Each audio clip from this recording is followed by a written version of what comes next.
Tadi kan kita udah dengar sambutan juga dari Bapak Kepala Sekolah. Selanjutnya acara kita ini apa sih, Tih? Nah, kita udah masuk acara puncak nih. Setelah ini kita kedatangan narasumber yaitu Dr. Vita. Dr. Vita Maulina SPOG, seorang dokter spesialis kebidanan dan kandungan yang sekarang aktif bekerja di beberapa rumah sakit dan klinik. Selain itu, beliau juga aktif mengedukasikan tentang kesehatan reproduksi wanita melalui media sosialnya. Lewat aktivitas tersebut, akhirnya media sosialnya sekarang menjadi sumber informasi mengenai kesehatan reproduksi wanita dan kandungan. Wah, keren banget. Untuk sesi talk show berikutnya, kita ini akan dipandu oleh moderator kita, Vivi Alaida. Kalau gitu kita sapa aja kali langsung ya moderator ya. Assalamualaikum Vivi. Waalaikumsalam. Halo Olivia, Fatih. Halo. Halo. Gimana nih, excited gak mau ngobrol-ngobrol sama Dr. Vita Maulina? Pastinya excited banget dong. Apalagi ini kan topik kita keren banget dan narasumbernya juga keren. Wah, oke deh kalau gitu. Mungkin untuk Vivi dipersilakan. Baik, terima kasih kepada MC, Olivia dan Fatih yang sudah memberi kesempatan kepada saya untuk melanjutkan rangkaian acara pada hari ini. Terima kasih juga kepada teman-teman yang sudah hadir dan pastinya udah gak sabar banget nih sama topik yang akan kita bahas hari ini. Assalamualaikum warahmatullahi wabarakatuh. Kata pepatah, tak kenal maka tak sayang. Saya Vivi Alaida, selaku moderator yang akan memandu jalannya diskusi dengan tema Sex Education untuk remaja Muslim. Nah, teman-teman, bagi sebagian besar orang Indonesia, seks masih dianggap tabu, dikaitkan dengan hal-hal berbau pornografi dan konten dewasa. Reaksi kontra pun muncul dari sebagian besar orang, termasuk orang tua mengenai pendidikan seks. Oke deh teman-teman, langsung aja kita bahas dan ngobrol-ngobrol bareng narasumber kita, Dr. Vita Maulina, SPOG, yang sudah hadir. Halo, Assalamualaikum dokter.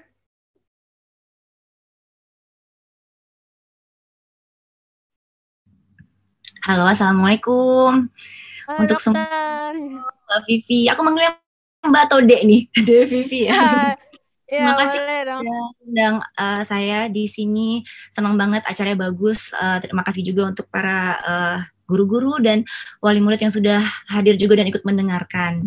Insya Allah nanti yang disampaikan semuanya memang benar-benar sesuai dengan keilmuan saya yang saya pahami. Namun kita coba selaraskan dengan agama kita ya, Muslim yang mana sebaik-baiknya kita sebagai perempuan, terutama karena saya dokter kandungan nih, dokter perempuan, jadi saya akan banyak mengupas tuntas tentang bagaimana menjaga kesehatan reproduksi perempuan dan bagaimana menjaga diri kita sebagai perempuan Muslim, seperti itu Mbak Vivi.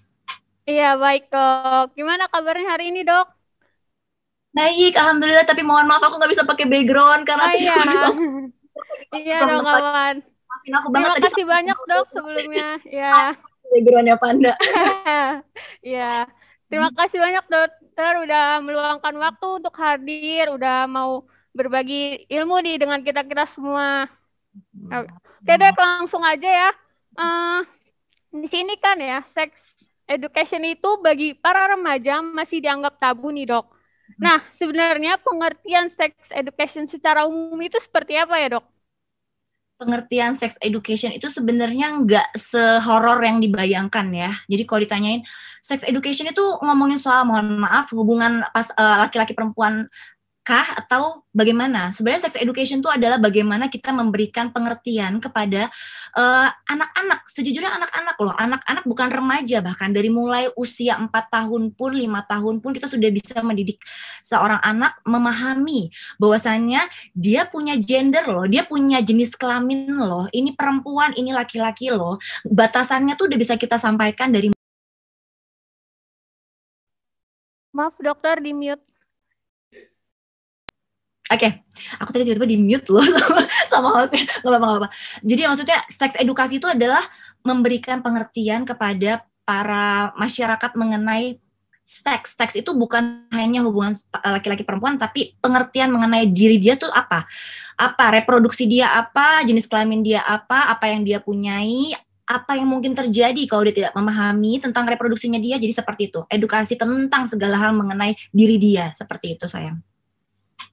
Baik dok, jadi emang kayak udah dari kecil kita harus sudah tahu sebenarnya sex education, terutama dari diri kita sendiri, ya kan dok, terutama bagi para wanita nih untuk menjaga reproduksinya.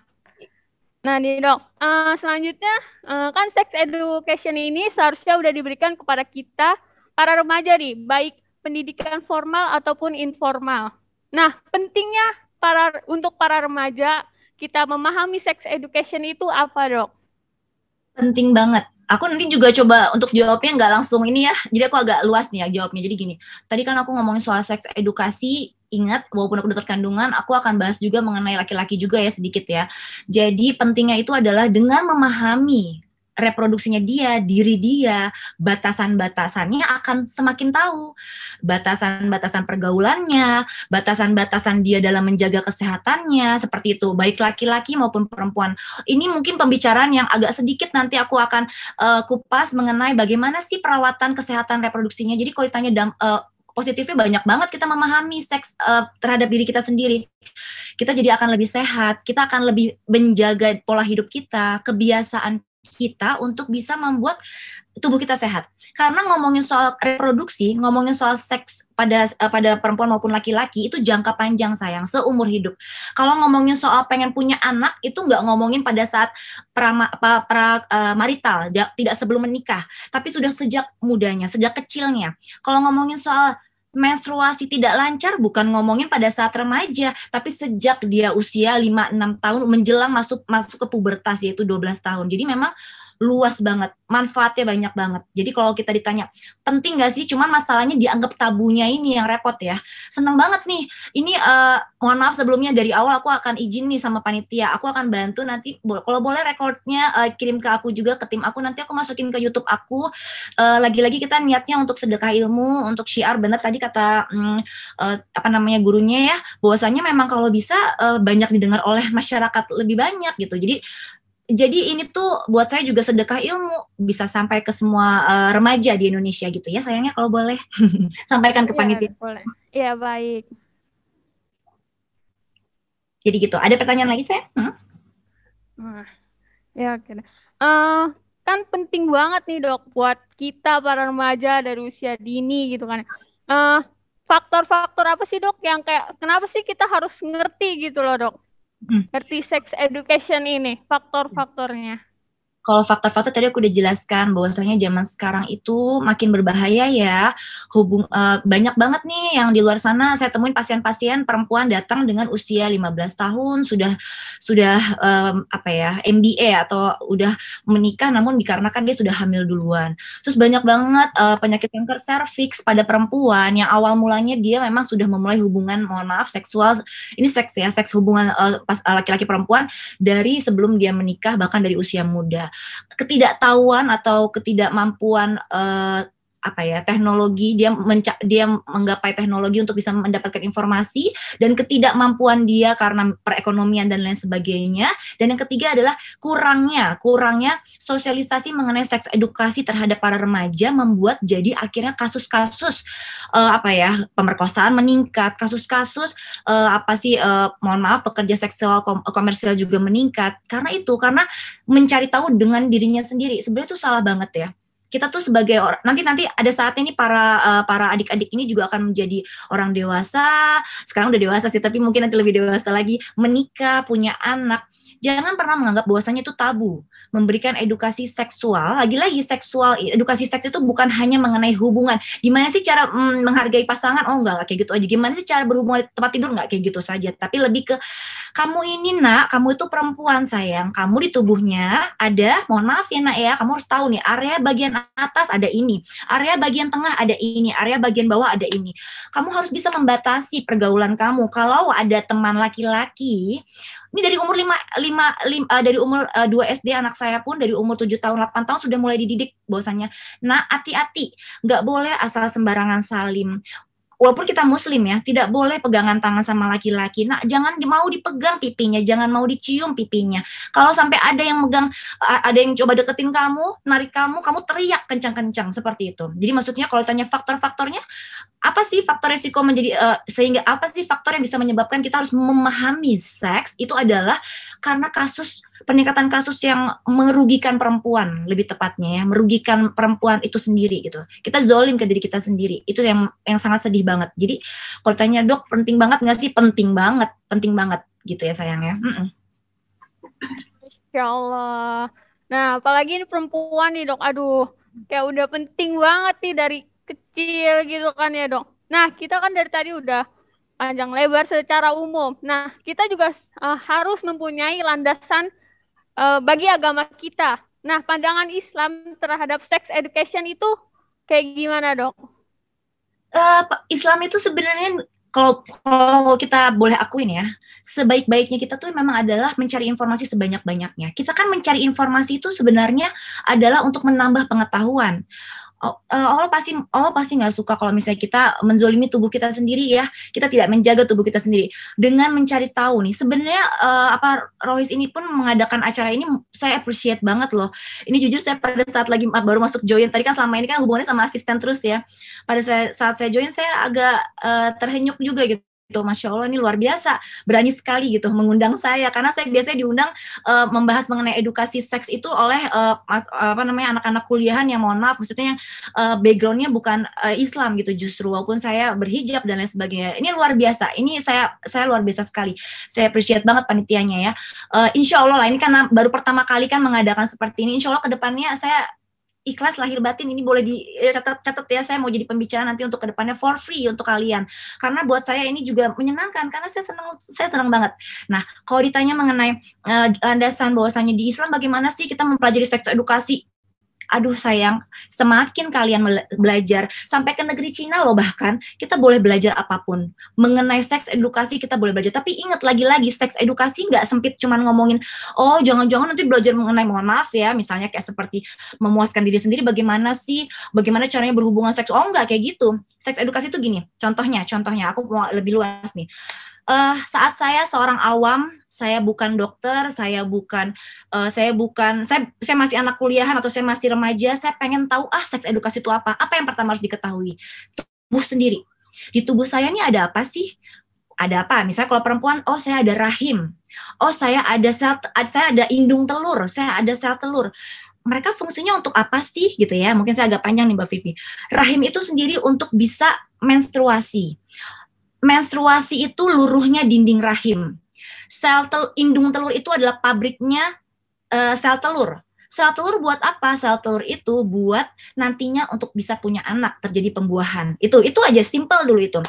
Yang berikutnya, selain rahim, indung telur atau pabrik, ada apa lagi? Ada vagina, ada jalan lahir. Itu adalah akses buat keluarnya dinding rahim yang kalau misalnya luruh ya, menstruasi itu. Atau mohon maaf kalau lagi ngebahasin soal yang sudah menikah, artinya itu ada akses untuk organ laki-laki masuk ke organ ke tubuh perempuan. Jadi ada rahim, ada indung telur, ada vagina. Ada apa lagi dok? Ada saluran tuba.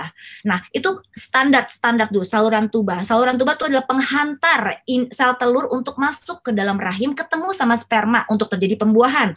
Kalau belum berhubungan artinya untuk bisa terjadi mens, ya sayangnya.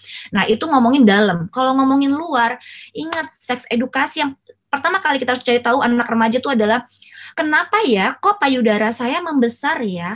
Kalau usia saya segini, kenapa ya kok saya bau badannya muncul ya? Kok saya jadi tadinya nggak mesti pakai deodoran, kok saya harus pakai deodoran ya? Kok saya gampang keringetan ya? Kok saya jerawatan ya? Itu edukasi loh. Cari tahu tentang itu tuh diperbolehkan. Belajar apapun termasuk seks edukasi itu bukan wajib, sebaik-baiknya. Kita sebagai hamba Allah tuh harusnya belajar. Niatannya lillahi ta'ala pengen menjaga diri kita. Saya pengen tahu, ya Allah, saya pengen tahu, saya mau belajar. Berikutnya laki-laki. Apa sih yang terjadi kalau saya udah, kenapa saya mimpi basah ya? Kenapa saya tiba-tiba kok mohon maaf, pagi-pagi saya kok mohon maaf agak kenceng ya itu saya, dan lain sebagainya. Nah, itu dicari tahu. Itu kan seks edukasi. Seperti itu ya. Jadi belajar untuk memahami diri sendiri dan akhirnya nanti dia akan mulai oh, ternyata kalau saya berhubungan belum saatnya, beresiko nanti saya keputihan. Oh, beresiko saya kena kanker. Oh, beresiko saya nanti ada penyakit menular seksual dan lain sebagainya. Begitu pula pada laki-laki. Oh, kalau saya misalnya berhubungan, jadi nggak cuman percaya mitos. Percaya mitos itu apa? Artinya mohon maaf ya, di luar sana banyak informasi yang tidak benar. Malah seolah-olah membenarkan hubungan seksual antara laki-laki dan perempuan itu yang belum menikah itu seperti biasa saja. Itu jangan. Kita tidak boleh membaca itu justru. Kita andaikan pun kita dengar atau misalkan pun tidak sengaja membaca karena memang sekarang internet mudah sekali, mulai mencari tahu dengan seperti ini, dengan rohi seperti ini, undang. Bener nggak sih dok sebenarnya kalau mohon maaf ya laki-laki tidak dikeluarkan dan lain sebagainya bisa bikin jadi dia impoten, kan bisa ditanya ke yang ahlinya. Bener nggak sih dok perempuan kalau misalnya keputihan berhubungan terus gonta-ganti bisa menjadi kena kanker, bisa ditanyakan ke ahlinya. Seperti itu sayang. Jadi kalau untuk dari sudut pandang agama menurut saya Allah sangat baik justru dengan niatan kita pengen tahu, menjaga dan akhirnya mencegah kita menzolimi diri kita tuh insya Allah dapat berkah banyak deh, insya Allah. Jadi lebih baik kok. Gitu sayang. Iya dong, Masya Allah pembahasannya ya. Dari Islam aja kita udah disuruh jaga. Di biologi juga kita belajar nih. Terutama yang bab reproduksi. Gimana dari bagian-bagiannya, fungsinya, dan cara menjaganya pastinya. Yang tadi sudah dijelasin. Terus nih dok, selanjutnya ya. Yang sudah disinggung dari awal nih, kenapa sih pendidikan seks ini masih dianggap tabu, terutama dalam lingkungan kita sebagai seorang muslim? Tentu saja dianggap tabu, karena lagi-lagi tadi aku udah bilang, karena pengetahuan bahwasanya seks edukasi itu luas, itu tidak diketahui oleh banyak orang. Bahwasanya orang tua juga masih menganggap, apaan sih ini? Mungkin beberapa orang yang melihat flyernya acara ini juga mikir, aduh, kok Rohis ngundang dokter spesialis obgyn dan judulnya tuh kesehatan seks gitu kan. Maksudnya kayak, wow gitu kan. Pasti mereka mikir, apa sih yang mau dibahas gitu kan. Padahal, kalau dipikir-pikir, kalau misalnya sudah mulai open-minded, sudah mulai tahu pengertian edukasi seks itu tuh luas banget, insya Allah banyak banget yang tertarik. Karena jujur ya Mbak, yang DM di IG saya atau misalnya di channel YouTube saya tuh banyak banget menanyakan hal-hal yang sebenarnya awam banget, yang superficial banget, yang sebenarnya dengan acara seperti ini kita bisa gali lebih dalam. Nanti saya mau minta izin membahas mengenai penyakit-penyakit pada laki-laki dan perempuan yang bisa terjadi kalau tidak menjaga gitu ya. Nanti aku akan bahas. Jadi artinya ya itu dia, sayangnya cuma itu doang karena dianggap yang disinggung adalah tentang hubungan atau misalnya tentang pembahasan yang menjurus-menjurus, padahal tidak. Edukasi seks itu justru untuk membuat tameng kita defense terhadap dunia kita saat ini yang begitu vulgarnya, begitu bebasnya, seperti itu sayang. Ya,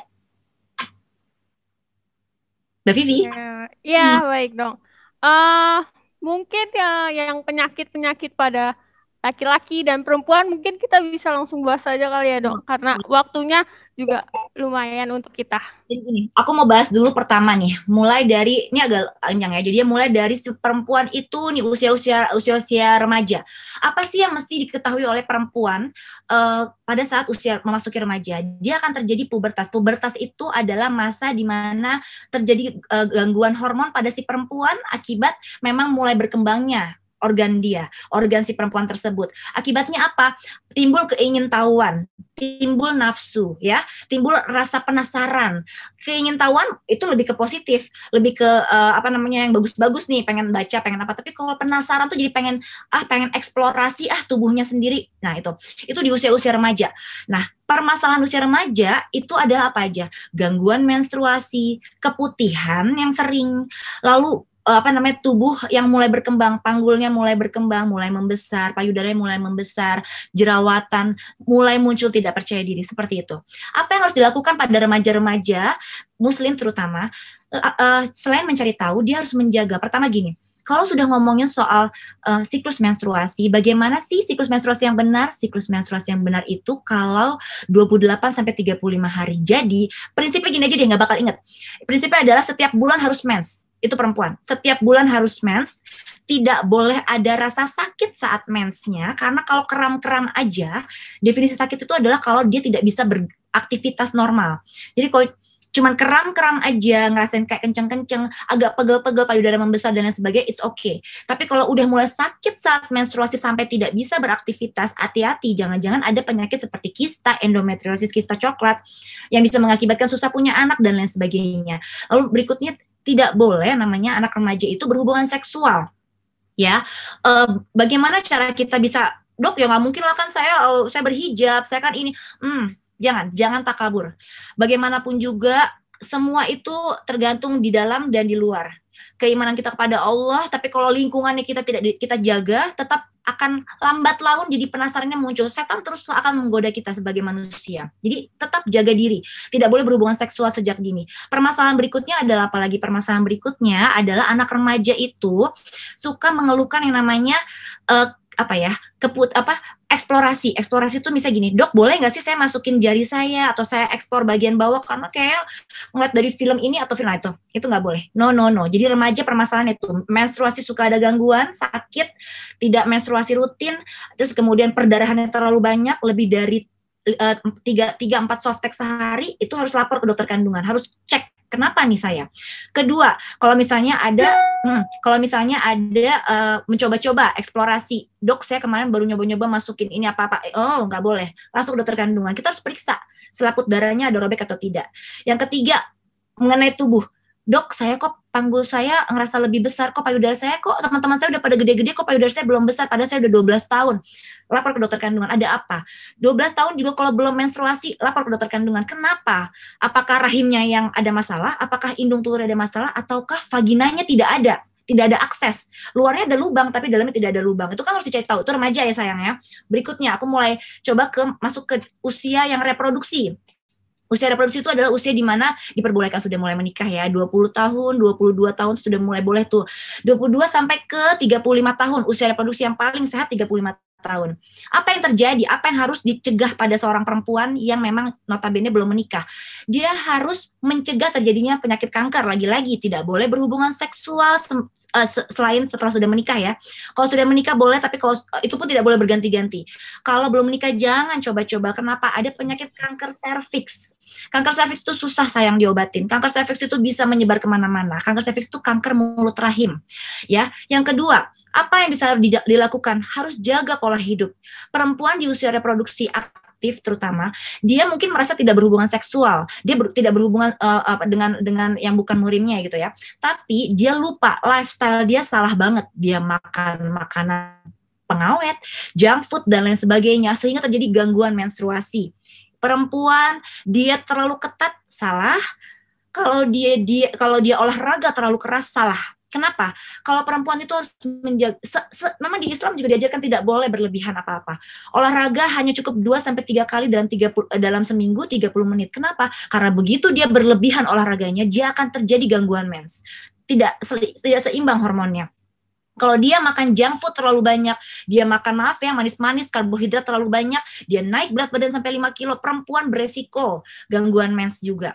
Kalau udah gangguan mens, usia reproduksi, niatnya mau apa sih? Mau hamil. Gimana mau hamil kalau gangguan mens? Karena kalau udah ngomongin gangguan mens, artinya perempuan tersebut ada masalah di masa subur.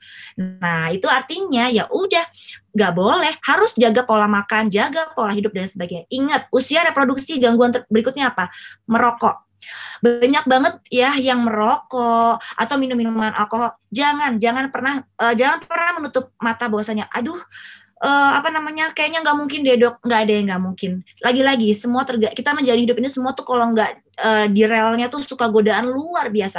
Hati-hati bergaul, hati-hati milih teman. Karena apa? Begitu sudah mulai kenal alkohol, begitu sudah mulai kenal rokok, dia akan merusak DNA sperma. Ingat laki-laki, dia akan merusak DNA sperma. Mas-mas sekalian, dia akan merusak sel telur mbak-mbak sekalian.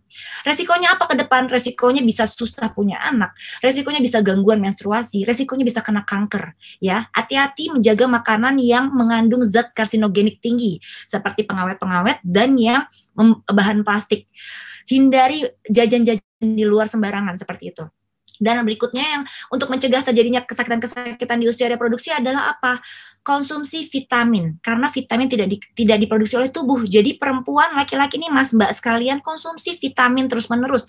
Kalau tidak merasa setiap hari makan buah-buahnya cukup, vitamin A, vitamin C, vitamin E, vitamin D, tidak suka berjemur, malas kena matahari, ya mbok yo minum vitamin, karena vitamin tidak diproduksi oleh tubuh. Laki-laki mulai konsumsi vitamin, olahraga dari mulai remaja, perempuan pun seperti itu. Karena apa? Karena antioksidan di vitamin itu tinggi. Dia akan menamengi tubuh kita, dia akan melindungi tubuh kita dari radikal luar, seperti asap rokok dan lain sebagainya. Untuk para ya ibu-ibu yang ada di sini pun, guru-guru juga bisa mendapatkan ilmu juga nih. Karena apa? Di saat pengen punya anak di usia di atas 35 tahun, untuk mendapatkan anak yang sehat, anak yang cerdas, itu harus sel telurnya luar biasa. Sel telurnya harus bagus, spermanya harus luar biasa. Di atas 40 tahun laki-laki, sperma sudah mulai terjadi penurunan kualitas. Di atas 35 tahun perempuan, sel telurnya mulai terjadi penurunan kualitas. Akhirnya apa? Mau punya anak tuh nanti aneh-aneh. Nauzubillah min dzalik ya. Entah keguguran berulang, entah dia amit-amit ya Allah, cacat dan lain sebagainya. Jadi artinya apa? Vitamin penting banget. Seperti itu. Kita masuk yang ke terakhir, yaitu mengenai menopause, mengenai usia lansia. Perempuan di Indonesia, di Asia, kebetulan penelitian saya tentang Asia di Indonesia, di Jakarta, itu kebanyakan 44 tahun sampai 47 tahun terjadi klimakterik, yaitu mulai peralihan dari yang reproduksi aktif menuju menopause. Itu terjadi yang namanya gangguan mens, perdarahan yang tidak teratur, lalu kemudian terjadi yang namanya keluhan-keluhan seperti keputihan berulang. Nah, itu terjadi di usia dan keluhan-keluhan menjelang menopause. Itu apa yang harus dilakukan? Mencegahnya adalah lagi-lagi hidup sehat. Kita nggak boleh cuma tahu, tapi kita harus jalani itu. Kita harus mulai hidup sehat, konsumsi vitamin lebih banyak, olahraga tetap wajib dikerjakan. Ayo, para ibu-ibu gurunya juga mungkin mikir juga nih, aduh aku kapan ya olahraga terakhir ya? Karena ternyata penting banget olahraga tuh Bu Guru. Atau misalnya adik-adik juga, kapan ya aku sempet olahraga? Aduh aku capek banget nih kerjanya, pengen rebahan aja. Itu salah gitu ya. Jadi kalau udah ketemu tante di rumah atau nenek di rumah, udah mulai masuk menjelang menopause, usia 50 tahun, tapi sekarang masih 45, 46, 47, 48, suruh olahraga. Minum ginseng, minum susu kedelai, susu kacang kedelai. Itu kenapa? Karena tahu tempe, karena dia mengandung banyak fitoestrogen, yaitu penggantinya estrogen. Dia estrogen atau hormon perempuan dari luar. Seperti itu sayang. Panjang ya, luar biasa. Masya Allah. Iya, Masya Allah dokter. Nah tadi ada yang ini nih dok, yang menarik. Kan perempuan biasanya tiap bulan menstruasi nih dok. Dan sebagian dari perempuan nih, ada yang merasa pinggulnya sakit, terus kakinya kram gitu kan ya dok. Nah itu ada nggak sih kayak tips-tips kita harus ngapain? Terus kan ada yang ini ya dok, sebagian kita nih katanya kalau minum kunyit asam tuh bisa meredakan. Nah itu benar atau salah dok? Ya, yang pertama dulu nih, tips-tips. Bener gini, yang normal itu kita kembalikan normal dulu ya. Kalau mens tuh sakit boleh nggak sih? Tadi aku udah jelasin. Menstruasi sakit tidak boleh. Pasti ada sesuatu tuh. Kalau sampai menstruasi sakit itu ada sesuatu. Kalau cuman kram, misalnya, aduh perutnya agak kram nih, kok aku jadi kayak, tunggu deh aku duduk dulu bentar, perutku kencang gitu. Itu normal. Atau misalnya sakit, ingat ya, sakit itu ada skalanya sayang. Ada skala 1 sampai skala 10. Begitu masuk skala 4, 1, 2, 3 tidak perlu obat. Begitu masuk skala 4 perlu minum obat. Skala 4 itu seperti apa sih dok? Skala 4 adalah yang tidak bisa melakukan apapun.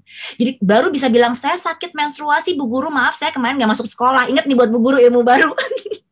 Gak ada anak sekolah yang boleh izin sama Bu Guru bilang, saya izin dok, izin Bu Guru saya gak masuk karena sakit menstruasi. Gak boleh. Harus bawa surat dokter dari dokter kandungan. Kalau misalnya dia tidak bawa surat dokter dari dokter kandungan, nanti dia bohong. Kenapa? Yang namanya sakit menstruasi itu tidak normal. Pasti dia ada kista, pasti dia ada perlengketan, dan lain sebagainya. Karena normalnya hanya kram, karena rahim itu cuma sebesar telur ayam, sayang. Dan pada saat mens, dia ingat lagi-lagi mens itu adalah luruhnya dinding rahim. Jadi dia tuh nyeri atau kram tuh karena diperes. Dia rahim memeras sehingga mengeluarkan darah gitu ya. Jadi kalau sampai keluhannya bagaimana? Cuman kram, tidak sakit gitu ya. Itu satu. Ya, tips and triknya bagaimana sih dok kalau sampai saya ngerasain yang tidak wajar seperti itu, yang sampai saya harus minum obat, sampai saya harus tiduran, sampai saya nangis kalau bangun tuh saya sakit banget. Tips and triknya adalah pertama, kompres aja pakai kalau ada kan kompres air hangat. Kalau memang susah belum punya ya udah pakai handuk hangat aja. Kenapa? Atau misalnya kenapa sih nggak dingin? Karena itu kan area perut ya, sensitif banget, kalau bisa hangat aja buat mengalihkan sarafnya kita. Jadi ada rasa hangat, akhirnya kita teralihkan. Minum obat, lagi-lagi kalau sudah sampai tidak bisa bangun dari tempat tidur, nyeri banget, atau dari aktivitas tiba-tiba langsung pingsan, itu artinya ada sesuatu. Jadi harus minum obat, harus ke dokter kandungan, periksain. Ada apa sih kok aku tiap kali mens aku sakit gitu. Karena apa? Ini lagi-lagi berhubungan dari mulai remaja, reproduksi, itu nanti akan berhubungan. Efeknya jangka panjang, kalau nggak meriksa dari sejak dini akan sulit. Seperti itu sayang. Jadi tips and triknya seperti itu ya. Terus tadi pertanyaan kedua apa sayang? Apa Mbak Vivi? Yang itu dok, yang sebagian kita nih, kalau orang-orang tua nih biasanya minum kunyit asam tuh bisa meredakan menstruasi atau apa gitu dok. Nah itu mitos atau fakta? Kunyit asam itu saya juga suka minum sih, tapi itu fakta. Kenapa? Jadi dari dulu itu yang namanya rempah-rempah tuh obat itu nggak ada. Obat itu nggak ada sayang. Jadi semuanya pakai rempah-rempah.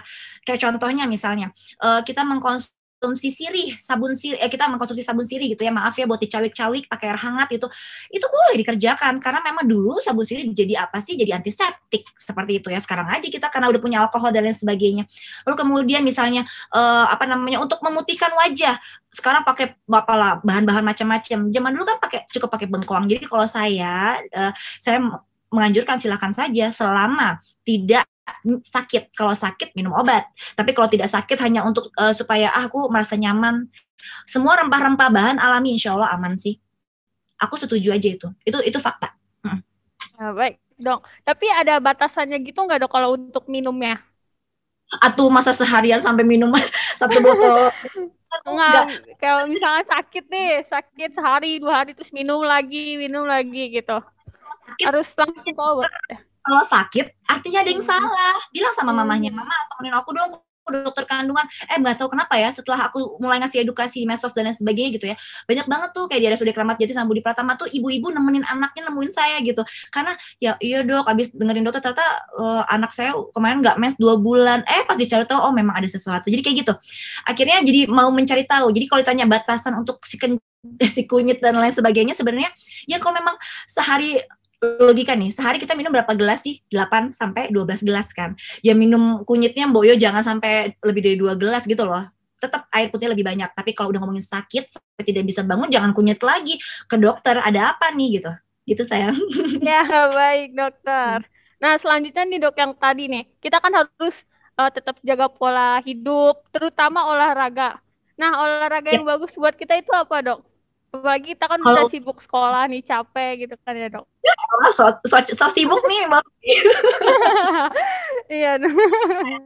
Untuk nggak usah ngomongin yang anak remaja deh, yang udah senior udah faktor U ya, kayak saya kan udah 36 tahun. Saya masih di sela-sela kesibukan, semua tuh kembali ke niat. Lagi-lagi karena nggak tahu efek dari olahraga itu ternyata banyak positifnya, akhirnya orang jadi males bangun buat olahraga. Ya kan gitu kan sebenarnya, nggak usah ngomongin olahraga. Kita sholat aja ayo, yang udah jelas-jelas banget wajib, kadangkala kita masih suka tergoda rayuan setan. Untuk bangun aja luar biasa. Bahkan Allah menjanjikan kalau sampai kita sengaja kita mau bangun aja itu luar biasa gitu kan, artinya pahala buat kita. Padahal tuh wajib gitu, tapi masih dijanjikan gitu. Ini luar biasa. Jadi artinya kalian semua tuh harus bisa niat. Kalau olahraganya apa untuk usia remaja tidak ada dibatasi, apa saja boleh ya, mau panjat tebing, mau muay thai, mau tinju, mau olahraga cuman lari di tempat doang, ya Allah itu boleh banget. Kalau Mbak Vivi alasannya adalah tidak punya waktu, misalnya anak remaja aku sih kan sibuk dok, banyak lesnya, banyak ininya, cukup habis sholat subuh udah gitu, misalnya habis ngaji udah langsung nggak usah sarapan dulu, minum air putih satu botol atau 1 gelas gitu dulu aja, terus olahraga di tempat aja, nggak usah perlu treadmillan, lari di tempat aja sambil dengerin lagu gitu pakai headset, lari di tempat aja, istilahnya gitu ya sayang. Atau misalnya cukup dalam hati aja, pokoknya aku mau lari di tempat atau aku sit up aja, dia sit up gitu, istilah kayak gitu. Itu udah olahraga itu adalah kalau nadi itu bisa diukur begini ya, nadinya itu atau dadanya berdebar-debar. Ya, kalau belum berdebar-debar, belum ngos-ngosan, itu disebutnya cuman aktivitas biasa. Itu definisi dari dokter okupasi, dokter olahraga, sorry. Nah, dia mengatakan bahwasanya yang salah dari para remaja adalah dianggap bahwasanya jalan keliling Senayan tuh ya misalnya, itu udah dianggap olahraga. Yang salah dianggap oleh ibu-ibu bahwasanya dia ngurus rumah, nyapu ngepel, dan nganterin anak ke sekolah itu olahraga. Padahal salah. Olahraga itu adalah kalau kita sudah ngos-ngosan. Nadi kita lebih cepat dibandingkan biasanya, itu baru olahraga. Karena apa? Karena begitu dilakukan setiap hari, tubuh menganggap itu biasa-biasa saja. Kalorinya tidak akan terbakar banyak. Tapi begitu kita olahraga, kita ngos-ngosan, kita meningkatkan speednya, akhirnya apa? Itu akan terbakar tuh. Terjadi pembakaran lebih banyak. Seperti itu sayang. Itu yang suka salah kaprah tuh. Para remaja dan ya, ini teman-teman yang bisa jadi tips kita nih buat yang kaum rebahan kan ya. Bahkan di kasur aja. Ya, bahkan di kasur aja kita bisa olahraga gitu ya, Dok ya. Ya kan gitu. Iya. Oke, baik, Dok. Selanjutnya nih. Kan sekarang banyak hoax tentang sex education. Nah, dari mana kita bisa mendapatkan informasi yang valid gitu, Dok? Dari banyak hoax gitu. Kalau misalnya ditanya paling valid adalah ya dari dokter spesialis di bidang itu gitu kan, karena kan kami belajar bertahun-tahun gitu kan tentang itu. Jadi kalau memang mau nanya ya ini benar nanya ke dokter spesialisnya. Kedua, kalau misalnya mau ditanya lagi adalah lebih ke membaca jurnal tapi itu kadang-kala kalau anak remaja saya juga pernah di posisi kalian gitu, aduh males banget aku harus nyari jurnal, begitu buka Google gitu yang dicari malah yang lain gitu. Terus kalau dan nggak tahu jurnal apa sih yang dipakai menjadi patokan atau dari ilmu kesehatan reproduksi kan nggak tahu juga. Jadi lebih ke coba sering-sering cari tahu dari edukasi. Sekarang banyak banget kok sayang, dokter spesialis kandungan, dokter spesialis androlog. Kalau misalnya laki-laki ini lebih ke dokter spesialis androlog. Itu cari tahu deh informasinya. Itu tuh banyak banget sekarang yang bikin edukasi, yang udah niat berbagi ilmu tuh di media sosial dia gitu. Jadi cari tahu dari situ aja. Baik, Dok. Ya. Jadi kita emang harus banyak membaca nih, teman-teman. Nah, terus kalau misalkan kita tidak kita mendapatkan informasi nih, terus kita kayak aduh ini benar sih gitu kan, Dok. Nah, kita harus kayak gimana secara kita kita cuma tahu dari membaca dan edukasinya kurang mumpuni bagi kita. Biasanya kalau sampai ada keraguan-raguan atau ketidaktahuan, hayo sekarang ya yang di sekolah kan punya bu guru, ada guru biologi, ada kan, ada pak guru biologi, ada yang IPA di IPA, bisa tanya ke mereka semua. Pada prinsipnya gini sih, kalau selagi kita niatannya untuk mengetahui adalah untuk menjaga diri kita, insya Allah dibukakan jalan terus kok sama Allah untuk kita bisa tahu akhirnya gitu. Nah, yang suka salahnya karena niatannya bukan ingin tahu untuk melindungi diri, tapi niatannya ingin tahu karena pengen coba-coba, itu yang kadang-kala suka salah. Jadi nanyanya ke temen, ya logika aja, gimana sih udah umurnya seumuran, sekolahnya juga backgroundnya sama-sama, gimana dia bisa tahu? Yang ada nanti itu salah tuh, pergaulannya jadi salah. Malah nanya ke lawan jenis. Kebanyakan tuh gitu tuh, bro tahu nggak sih, gue tuh bingung banget deh kenapa ini gue sakit gitu, misalnya kayak gitu-gitu. Dari brosis itu tuh, hubungan yang nggak bener itu tuh. Kenapa sih aku bisa bilang itu hubungan nggak bener? Kalian itu pada saat remaja ataupun usia-usia seaku aja nih, kalau kita nggak pinter-pinter menjaga diri susah deh. Bener banget. Kita harus benar-benar menamai. Yang laki-laki harus banyak baca informasi sendiri, perempuan baca informasi sendiri, nanyanya ke guru. Kalau malu sama bu guru, ya Allah, sekarang tuh udah banyak banget kayak sekarang nih. Ini semua nih yang jadi anggotanya atau yang ikutan ini, mangga boleh WA aku kapan aja, konsultasi tanya boleh, karena kalau DM aku nggak balas. Itu boleh tanya kapan aja ke aku langsung. Kalau memang nggak sempet atau lokasi rumahnya jauh, tanya aja, dok, maaf dok, aku pernah dengerin ininya dokter, zoomnya dokter, aku mau nanya dong dok, begini gitu. Nanti aku kasih nomor telepon aku di akhir acaranya ya, kayak gitu sayang. Jadi nanya sayang. Baik dok. Oke. Selanjutnya nih dok, tadi yang udah disinggung juga sama dokter. Seks bebas ini bisa menyebabkan kenakalan remaja. Nah, apakah ini sebagai imbas minimnya sex education? Betul, absolutely. Itu imbas ya. Imbas itu kan artinya nggak murni cuman dia 100% penyebab terjadinya macam-macam itu, tapi lebih ke salah satu yang bisa menamai si perempuan atau si laki-laki itu terjadi melakukan hal-hal yang tidak sepatutnya itu adalah seks edukasi. Itu minim banget. Saya aja tuh kalau saya bukan dokter gimana ya, saya tuh baru tahu tentang seks edukasi itu justru bukan dari orang lain tapi dari orang tua sendiri, dan itu usianya waktu itu saya masih inget banget pas saya menstruasi. Begitu saya menstruasi mama saya udah bilang A sampai Z tuh, saya dipanggil. Kamu ambil buku sayang, aduh diary-nya kalau saya masih ada tuh saya bisa fotoin di Instagram. Dia tulis kamu Vita, 1, perempuan kalau udah mens itu harus artinya dia sudah dewasa. Dia aku tulis kamu harus 1, kamu harus jaga diri kamu begini-begini, kamu yang kedua kamu begini-begini jadi gitu.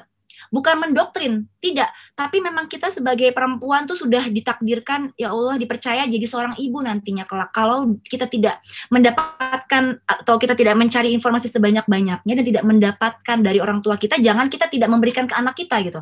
Jadi kita harus pintar, kita harus cari informasi sebanyak-banyaknya supaya kita punya bekal untuk menjaga diri, dan berikutnya bekal untuk memberikan informasi ke anak. Seperti itu sayang.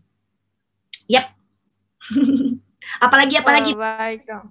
Ya, nih kita balik lagi nih ke poin yang remaja ya dok ya. Gimana sih caranya membuat kalangan remaja itu menjadi lebih terbuka ketika menanyakan sesuatu yang tentang sex education ini dok? Yang membahas terkait ini. Kalangan remaja sebenarnya terbuka semua sih sayang. Yang tidak terbuka orang tuanya. Kalangan remaja tuh justru terbuka banget karena dia pengen tahu, dia curious atas sesuatu. Apa nih aduh, kok gue kalau lagi mens tiba-tiba maaf ya kok gue tambah cantik sih, kok gue ini sih rambut gue tambah panjang, kok gue istilah kayak gitu, atau kok ini otot gue gede ya, kebentuk gitu, kayak gitu yang laki-laki juga. Nah artinya kan bukan remaja yang apa ya, lebih ke orang tuanya tuh minim banget memberikan seks edukasi ke anak-anak. Jadi gimana caranya kita bisa meningkatkan seks edukasi dianggap tidak tabu lagi adalah yaitu orang anaknya coba perdengarkan nanti ke orang tuanya, Mama tadi aku ada ini loh pembahasan sama dokter kandungan ngebahas ini, ternyata itu tuh bukan awam loh Mas, seks edukasi itu ternyata membahas mengenai diri dia sendiri. Ternyata aku baru tahu Mah, walaupun aku di IPA aku atau di biologi aku belajar juga sih ada rahim, ada indung telur, ada apa, tapi aku baru tahu ternyata kalau kita nggak jaga kita akan begini loh Mah. Kalau kita menstruasi nggak teratur artinya akan ada kelainan ini loh Mah. Seperti itu sayang. Nah kalau untuk anak remajanya bagaimana meningkatkan seks edukasi? Ya harus rutin dia mencari tahu. Kadangkala kita hidup di dunia itu, kita akan dapatkan informasi yang kita pengen tahu. Itu kan pembelajaran orang dewasa, bukan anak kecil, bukan disuapin, tapi kita hanya mau belajar apa yang kita mau tahu, ya. Kalau anak sekolah mungkin memang ya udah wajib pakem-pakemnya itu, pelajaran ini untuk naik kelas, tapi kalau udah dewasa tuh kita hanya belajar apa yang kita mau tahu. Jadi kalau ditanya seks edukasi dewasa gimana, dia harus mau tahu tentang diri dia, harus mau tahu tentang seks itu apa yang sehat, dan dia akan mencari tahu. Nah, ada kan lebih sering seperti ini, kalau bisa masukin ke yang tadi aku bilang channel YouTube kayak, atau masukin kemana kayak supaya terus bisa didengarkan terus menerus, insya Allah jadi amal jariah kita gitu sayang. Baik, Masya Allah pembahasannya dokter ini, aduh saya juga jadi ikut belajar nih dok, belajar banyak banget sih. Nah selanjutnya nih ya dok, bagaimana cara kita berkontribusi dalam meningkatkan kesadaran akan sex education kepada lingkungan sekitar? Berkontribusi itu dari hal yang simpel dulu. Aku tadi ngomongin mungkin yang luas-luas ya. Nah, dari yang simpel, yang paling sederhana dulu. Lagi-lagi kita ngebantu orang juga kalau bisa lihat yang di lingkungan kita dulu. Bagi saudara ada yang kesulitan nggak? Tante ada yang kesulitan nggak? Kakak ada yang kesulitan nggak? Sama halnya dengan memberikan seks edukasi. Sama. Kalau punya ponakan perempuan, punya ponakan laki-laki, mulai dari, lagi-lagi tadi aku bilang kan, mulai dari start 5 tahun, 6 tahun, ajarin dia, nggak boleh kayak gitu, kamu nggak boleh pegang-pegang pipi teman kamu yang cewek itu nggak boleh. Kalau kita kan malah seneng. Kalau banyak yang kita lihat ya, di TikTok atau di mana misalnya, kok malah bayi yang cowok cium bayi perempuan gitu ya di bawah umur 5 tahun, kita malah seneng-seneng, lucu banget gitu. Itu kan salah sebenarnya. Atau peluk-pelukan dari kecil, terus usia 10-11 tahunan tuh udah mulai memasuki pubertas, masih main kejar-kejaran, begitu ditangkap kepeluk terus dicium, aduh kangen kan, itu orang tuanya. Bagaimana caranya membuat jadi bahwasanya seks edukasi itu ternyata dari kecil loh. Orang tuanya harus tahu, nggak mesti yang kita yang Islam kok, yang agama lain pun juga sebenarnya kalau memang dasarnya dia mengerti seks edukasi, dia akan memberikan perlindungan ke anaknya. Anaknya sekarang kasus banyak banget ya, orang tua yang menganggap aman nih, supir saya aman, laki-laki nganterin anak saya, anaknya masih SD, itu banyak banget kasus tuh. Kemarin ada beberapa waktu zaman saya sekolah dibawa oleh forensik ke dokter kandungan karena ternyata terjadi pemerkosaan oleh si supirnya. Sedih banget. Jadi itu yang tidak tahu bahwasanya yang namanya laki-laki dan perempuan tidak boleh bersama kalau bukan muhrim. Titik, udah nggak ada lain, nggak ada bukan. Kalau bukan muhrim tidak boleh berduaan. Itu titik, itu pakem deh, karena bagaimanapun juga ada banyak kemungkinan terjadi. Jadi jangan pernah percaya omnya, jangan pernah percaya kakaknya, jangan pernah percaya itu. Selalu harus itu dari mulai lingkungan kita sendiri. Nasehatin adik-adiknya, nasehatin kakaknya gitu. Ngobrol aja dulu. Nah, kalau untuk yang luasnya mungkin ya itu seperti bikin acara ini dan lain sebagainya. Itu kan termasuk usaha juga untuk bisa mensosialisasikan. Seperti itu, Mbak Vivi. Iya, baik dong. Nah, tadi kan kita udah berusaha buat kontribusi mengenai sex education ini. Nah, bagaimana kalau misalkan kita mendapatkan reaksi negatif setelah kita memberikan informasi atau education tentang seks ini, Dok? Iya, jadi kalau misalnya nih kayak sekarang, aku tuh dikenalnya bukan cuma sebagai dokter spesialis kandungan aja, karena aku suka ngasih edukasi. Pasti ada pro dan kontra. Di dunia ini nih kita hidup tuh dengan berbagai macam bentuk manusia gitu ya. Background-nya berbeda-beda. Jangan pernah merasa bahwasanya melakukan sesuatu atau menyampaikan sesuatu itu atau menjalani kehidupan ini untuk disenangi oleh orang lain. Kita cuma hidup sementara, sayang. Hidup tuh cuma sementara. Niat semua ada di hati, dan yang tahu niat kita tuh apa tuh Allah Subhanahu wa Ta'ala. Kita tidak pantas menilai sesama kita yang lainnya. Karena kita tidak bisa menilai. Yang bisa menilai hanya Allah Subhanahu wa Ta'ala, bagaimana keimanannya dia, bagaimana keyakinan dia selama di dunia, dan dunia ini hanya sementara. Jadi jangan pernah saat melakukan sesuatu kebaikan tuh khawatir A, khawatir B, khawatir C gitu. Jangan. Dan kalau misalnya memang begitu kamu udah ijab kabul ngomong menyampaikan dan ternyata orangnya lo so ini lo so itu lo so ini, iya deh, iya gue so ini so itu, ya udah kan cuma ngasih tahu, udah ya. Kamu juga jangan take personal, misalnya jangan terlalu sakit hati. Ngapain orang niatnya karena apa namanya, karena Allah niatnya pengen, aduh aku pengen ngetin deh kayaknya dia sayang kamu dek jangan terlalu dekat atuh sama itu jangan pacaran, sini sama kakak aja yuk, kita belajar ini bareng yuk. Ih kakak mah so tau kakak mah emang kakak bagus apa kakak ini, kakak kan cuma mau. Jadi dirangkul, caranya tuh dirangkul. Kalau ngeliatin aku juga nggak begitu, aku masih terus belajar kok ya sayangnya, bukan lebih baik kok. Tapi kalau aku dengerin ceramah-ceramahnya ustazah gitu ya, yang kita akan lebih bisa menerima mereka kalau mereka menyampaikannya lebih santai kan. Maksudnya ya santai gitu, kayak ngobrol santai. Nah itu sama, jangan pernah memberikan seks edukasi kepada orang tua, kepada orang dewasa, kepada anak-anak dengan cara yang kaku. Kayak kalian tuh nggak boleh ya berhubungan seksual, kalian tuh harus tahu bahwasannya batasan perempuan. Oh enggak, kasih tau aja. Rugi loh kalau misalnya nanti berhubungan seks, dari pacar-pacaran udah berhubungan seks, emang kamu tahu dia jodoh kamu? Jodoh kan Allah yang tahu.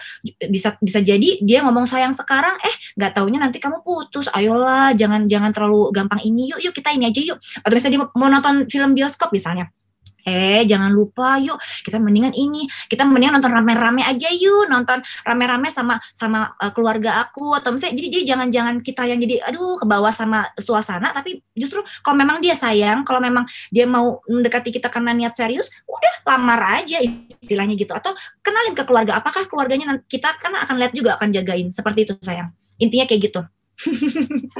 Aduh aku teh kalau ngomongin edukasi nggak bisa sedikit, aduh maaf ya. Iya nggak apa-apa dok, nggak apa-apa banget. Saya juga jadi sangat belajar banget. Jadi intinya tuh kita yang penting kayak niatnya baik buat ngasih edukasi ke orang, mau biar sharing gitu kan ya dok ya. Kalau boleh saya balik lagi nih ya dok, yang tadi fase menstruasi nih ya. Nah ada nggak sih dok kewajaran keputihan? Pasti ada ya dok. Nah itu seperti apa? Ya, senang nih, ini udah masuk ke teorinya dokter kandungan nih. Jadi keputihan itu ada dua. Keputihan itu normal, keputihan yang normal, yang fisiologis, sama keputihan yang tidak normal, yang patologis. Yang normal adalah kalau dia keluar jernih, boleh lendir, boleh jernih, cair atau lendir, tapi jernih, tidak berwarna, tidak gatal, tidak menimbulkan panas. Dan munculnya adalah saat hormonnya lagi meningkat, pada saat menjelang menstruasi, pada saat sedang hamil, pada saat akhir-akhir menjelang mau menopause tuh banyak tuh keluar tuh hormon karena udah nggak balance gitu kan ya. Nah yang kedua, atau misalnya satu lagi, kalau misalnya ada konsumsi makan-makanan yang mengandung gula tinggi, biasanya juga keputihan kadang suka lebih banyak ya, jangan kaget. Atau stres juga itu kadang-kadang keputihan suka lebih banyak, tapi akan dianggap normal kalau jernih, entah cair, entah lendir ya. Yang kedua, yang patologis seperti apa? Patologis itu adalah yang sakit, yang nggak bagus, yang nggak normal. Itu adalah kalau dia berwarna, bisa berwarnanya putih seperti susu, bisa berwarnanya kuning, bisa berwarna kehijauan, bisa berwarnanya seperti agak abu-abu, bisa berbuih dan panas dan ataupun disertai gatal. Itu baru patologis gitu sayang. Jadi keputihan itu, dan itu tidak dipengaruhi oleh mood, tidak dipengaruhi oleh menstruasi atau hamil, tidak, tapi dia muncul terus-menerus ya, terutama kalau yang habis pernah berhubungan seksual, hati-hati kalau ada keputihan yang patologi seperti ini, artinya kemungkinan ada infeksi menular seksual. Harus kemana? Harus ke dokter kandungan, diperiksa gitu. Tapi kalau yang masih gadis, ingat, sering banget nih para gadis tuh datang ke aku, nanya, bidan aku juga ada yang masih gadis, nanya gitu, dok, aku kok keputihan terus sih, putihnya kayak gimana, keputihannya kayak gimana, encer sih dok, bening, oh ya udah masih oke, nggak masalah, tapi banyak banget dok, banyak banget, aku sampai risih gitu, aku pakai panty liner. Nah itu untuk diketahui nih para remaja, jangan suka pakai panty liner, jangan suka pakai softtek. Kenapa? Itu tuh lembab deh, lembab. Kalau habis pipis, Mbok Yo dielap pakai tisu kering yang tidak wangi-wangi tisunya. Kenapa? Supaya tidak lembab. Mencawik pun, maaf ya, cara nyiramnya pun bukan dari belakang ke depan, tapi cuma dicolek-colek doang bagian, ini maaf ya, misalnya gimana ya, aku contohin ya, aku remote AC aja ya. Ini misalnya, ini vaginanya, ini vaginanya, cuma ini doang, atau siram aja, siram. Jangan dari belakang, dari bagian anusnya dibersihkan gitu. Itu salah, itu membawa kuman yang dari anus, lubang pembuangan ke vagina. Itu bisa bikin jadi keputihan juga atau penyakit juga. Seperti itu sayang. Jadi kalau keputihan pada remaja, ingat makannya habis makan apa sih? Jangan-jangan makan makanan yang mengandung banyak air tinggi seperti timun, seperti misalnya semangka, seperti misalnya nanas, kayak gitu ya. Kalau habis makan makanan seperti itu biasanya keputihannya banyak. Tapi jernih, nggak usah pakai panty liner, nggak usah pakai softtek, kering-keringkan aja, bawa celana dalam ganti yang bahannya katun, insya Allah aman, kontar sembuh lagi. Berikutnya kalau misalnya kalau dia sudah terlanjur berwarna, dok saya masih remaja, aku masih gadis, bener dok, nggak bohong, tapi kok keputihanku agak kekuningan. Nah, biasanya dokter akan mencari tahu, karena nggak mungkin diperiksa pakai alat, nggak mungkin, karena masih virgin kan, dia masih gadis. Kita biasanya akan cari tahu apa pola makan dia, kedua dia habis ngelakuin apa. Misalnya, saya memang, kamu olahraga nggak? Biasanya olahraga berlebihan, itu bikin lembab banget area vagina. Itu biasanya akan menyebabkan jadi muncul banyak jamur. Seperti itu bisa bikin jadi agak warnanya warna putih, atau misalnya jadi bakteri, jadi warna kekuningan. Apa yang dilakukan dokter kandungan saat itu? Apa yang harus dilakukan si perempuan tersebut? Kurangi dulu olahraganya, jangan terlalu nafsu gitu, jangan terlalu semangat. Kalau stres, kurangi stresnya. Udah gitu ganti celana dalam pakai katun terus, sehari itu bawa 3 kali, lalu kemudian minum makan makanan yang sehat. Ya, karbohidrat, protein, lemak, vitamin, mineral, air putihnya juga 8 gelas, tapi tidak makan makanan yang kayak boba-boba, manis-manis, terus gitu karbohidrat terlalu banyak. Seperti itu sih, itu juga akan hilang kok. Gitu. Iya dok, aduh ini saya jadi ikut belajar juga nih dok, aduh. Iya, nggak apa-apa, saya perempuan. Iya, perempuan banget ya dok. Alternatif nih, tadi kan kurang bagus ya dok kalau pakai pembalut dan panty liner. Nah, alternatifnya itu apa ya, dok? Iya, aku bilang celana dalam katun. Jadi, kalau misalnya contoh saya aja deh. Saya tuh kalau waktu zaman masih sekolah spesialis, itu kan jaganya luar biasa bisa sampai 48 jam. Pokoknya nggak pulang-pulang gitu ceritanya. Itu pasti keputihan abis jaga. Karena apa? Stres banget, tanggung jawabnya banyak, nggak bisa tidur, udah gitu kecapean, itu bisa bikin saya keputihan. Jadi keputihan yang bahkan sampai warnanya agak kuning pun bisa dialami bahkan sama para gadis pun gitu. Jadi jangan kaget ya. Caranya harus bawa celana dalam bahan katun, ganti 3 biji gitu di di tas, abis itu juga harus di dompet khusus ya. Jangan pakai pentil Anda, jangan pakai sabun sirih, sabun apa, jangan, saya nggak usah, nggak perlu. Karena kalian masih gadis, mau ngapain nyuci bagian luar doang, mau bikin wangi-wangi, kan nggak guna. Kan yang paling berguna tuh kalau bisa dimasukin ke dalam vagina. Dimasukin ke dalam vagina, jari kalian ngebersihin keputihannya keluar dengan sabun, oke. Sabunnya pun bukan sabun yang dengan pewangi, tapi sabun yang bahannya susu. Ada beberapa merek ya, aku nggak bisa nyebutin. Sabun cuci vaginanya itu adalah yang berbahannya susu, bukan yang parfum. Nah, dengan menghindari memakai itu, terus begitu ganti celana dalam terus-menerus, elap-elap pakai tisu, sehingga kering setiap kali pipis, aman kok insya Allah, gitu. Ingat makanannya harus dijaga, nggak boleh banyak manis-manis, nggak boleh banyak karbo-karbo dan lemak, karena apa? Jaga berat badan ideal. Kalau mau nyatet mungkin ini, indeks massa tubuh paling ideal itu cara taunya adalah, mengukurnya adalah tinggi badannya berapa sih? Tinggi badannya 150 misalnya. Dibikin meter 1,5 kali 1,5, hasilnya berapa? Kemudian nanti berat badan kita saat ini dibagi hasil yang tadi itu. Ya, tinggi badan senti dirubah ke meter, kan dikuadratkan, lalu kemudian berat badan kita dibagi sama itu. Begitu udah masuk, ingat yang ASEAN Pasifik, jangan yang WHO, jangan yang luar ya, Eropa. Begitu berat badannya overweight, hati-hati, jaga pola makannya, karena apa? Bisa beresiko keputihan, bisa beresiko gangguan mens. Kalau pernah dengar polycystic ovarium syndrome, itu bisa bikin gangguan mens pada gadis-gadis remaja. Resikonya apa? Nanti begitu dia mau nikah, dia stres, karena dia udah obesitas, dia udah overweight, ada yang kurus banget pun juga gangguan mens. Jadi seperti itu. Begitu, Mbak Vivi. Ini tuh yang disampaikannya berusaha dipadet-padetin. Iya dok, seru banget ini pembahasannya. Karena ini udah masuk sesi tanya jawab nih dok, gitu teman-teman semua.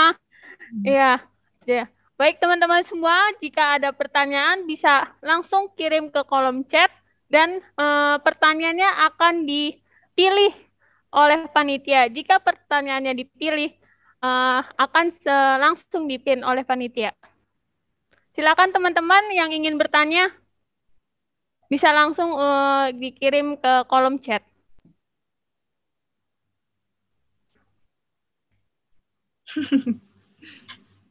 Biasanya suka malu-malu tuh kalau disuruh nanya. Iya dong. Mana sih? Dok, saya mau bertanya, kan pasti kalau habis buang air kecil biasanya lembab, kemudian biasanya kita membersihkan pakai tisu. Kalau seandainya saya membawa kain dari rumah atau saya pakai dari rumah, sebaiknya kainnya saya ganti berapa kali ya. Kemudian kalau kita pakai tisu aja, jaga-jaga kalau tidak ada tisu toilet, apakah aman? Boleh banget, justru malah bagus kalau misalnya pakai tisu wajah, kan lembut ya. Tapi prinsipnya sih jangan tisu makan juga, tisu makan kan kasar ya. Ada tuh tisu yang buat nyerap-nyerap minyak gitu. Tapi sebenarnya sih apapun boleh sayang, asalkan selalu dicecep-cecepin gitu, bahasa kita cecep-cecepin. Kenapa? Karena kalau lembab itu beresiko menimbulkan yang namanya jamur dan kuman lainnya. Terus sayang, yang gadis-gadis remaja nih, hati-hati pemakaian toilet umum. Kalian harus belajar deh gimana caranya pipis tanpa aku jadi lucu sih, tanpa nempel, tanpa duduk di kloset. Gimana coba caranya? Harus belajar. Jadi kalian latihan tuh kayak squats gitu loh. Kalian bisa kok. Jadi jangan biarkan, atau pakai semprotan yang khusus buat enggak ada. Yang khusus buat toilet itu. Jadi sebelum duduk disemprot-semprot dulu. Karena gimana pun juga itu kumannya kan nempel semua di badan kalian gitu. Beresiko banget gitu sayang. Jadi tadi menjawab pertanyaannya adalah, boleh nggak sih kalau misalnya saya pakai tisu dari rumah?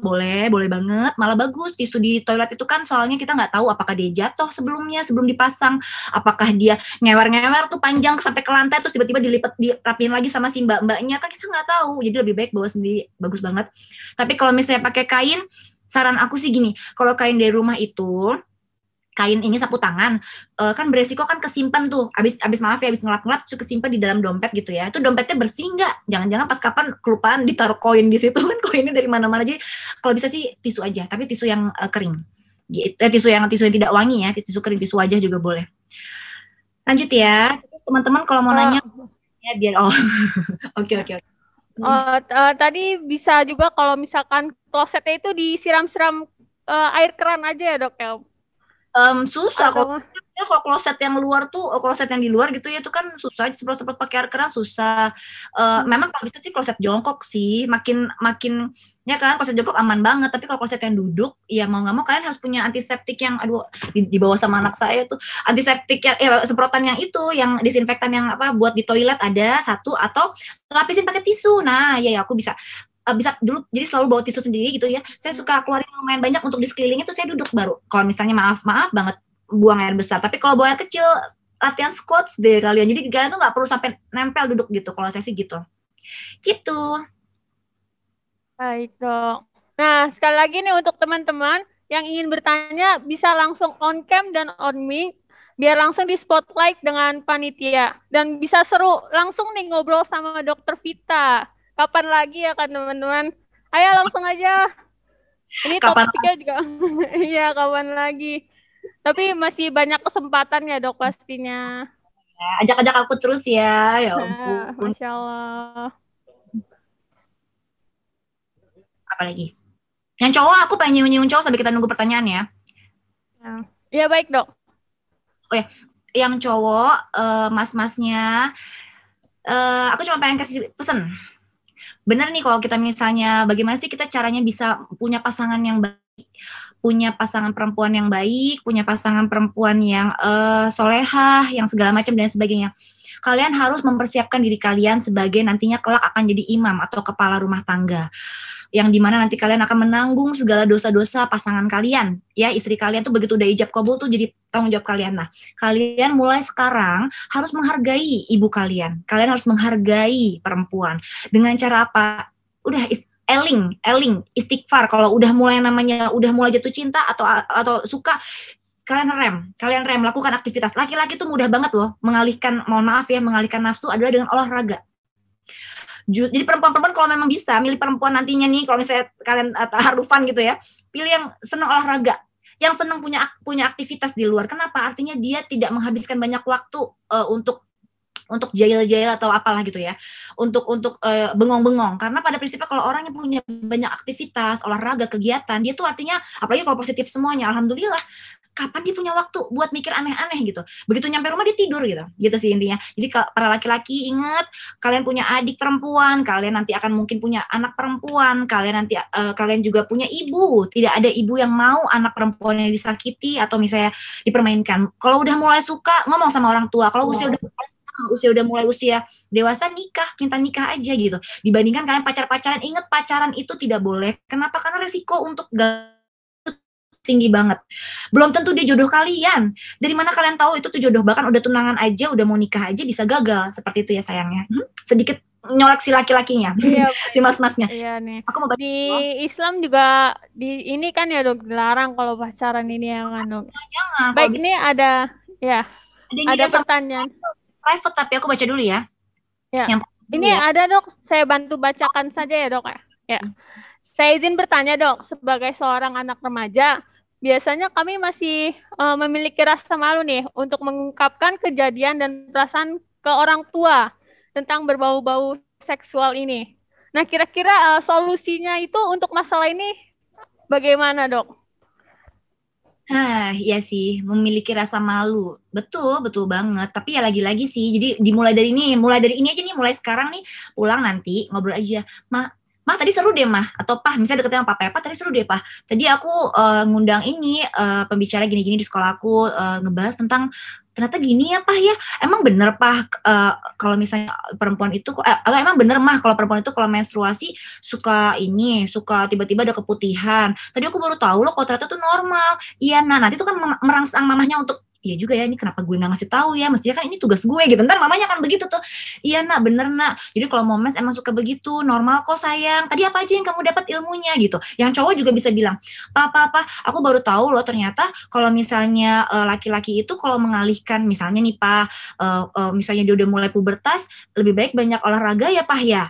Mungkin aja papanya juga baru tahu gitu kan. Oh ternyata mengalihkan nafsu atau gimana tuh bisa dengan olahraga loh gitu. Karena begitu capek dia udah pulang gitu. Tapi kalau misalnya yang nggak tahu kan, kalau misalnya nggak tahu gitu, ya udah dia jadi kayak bingung, gue mau ngapain ya, mau olahraga males, gue kaum rebahan, udah deh latat aja deh handphone, kutak-ketik cuman jempol doang yang pegel. Tapi akhirnya apa, banyak informasi yang aneh, banyak pemicu ya kan, akhirnya jadi dia jail. Tapi dengan dia ngobrol sama papanya kan, iya nak, maka kamu jangan sembarangan dong lihat-lihat di handphone, papa nggak suka deh. Ayo kamu sekarang mau masuk olahraga apa, papa ini deh, kenapa kamu lagi mikirin cewek ya. Nah jadi mulai terpancing tuh orang tuanya. Insya Allah, jadi mulai dari kita yang justru ngobrol sama mama papa kita. Dok, tapi papa mama saya pendiam. Papa mama saya papa mama saya nggak mau ngomong kayak gini. Ya udah sabar. Kita kan nggak pernah tahu kita lahir dari orang tua seperti apa. Apakah kita juga lebih baik dari mereka? Kalau kita jadi orang tua juga nggak tahu. Jadi jangan pernah ngejudge manusia lainnya, apalagi orang tua. Ya udah kalau memang orang tuanya pendiam, atau mungkin orang tuanya nggak tahu apa-apa, ya kita pelan-pelan. Mah aku boleh ya sekarang ngobrol-ngobrol tentang diri aku ke mama ya mah, soalnya aku risih kalau ngomong ke teman-teman aku. Mulai dibuka, dijalin hubungan itu, sehingga edukasi seks lama-lama nanti dari dua belah pihak. Mamanya juga akan mencari tahu lewat internet atau misalnya bertanya dengan yang ahlinya, anaknya juga mencari tahu. Akhirnya kalian berdua beriringan, sama-sama saling ngejaga gitu sayang. Yuk lanjut pertanyaan berikutnya. Baik, Dok. Ya, ada lagi nih Dok. Baik, sebentar. Nah, ini menarik nih Dok, topik laki-laki nih. Kalau masturbasi pada laki-laki itu kan bisa menyebabkan adiksi ya Dok. Ada alasan biologisnya atau tidak ya Dok? Kenapa bisa jadi kayak gitu? Lalu cara agar bisa berhenti dari adiksinya bagaimana Dok? Wah, ini topiknya menarik nih. Saya juga belum tahu nih Dok.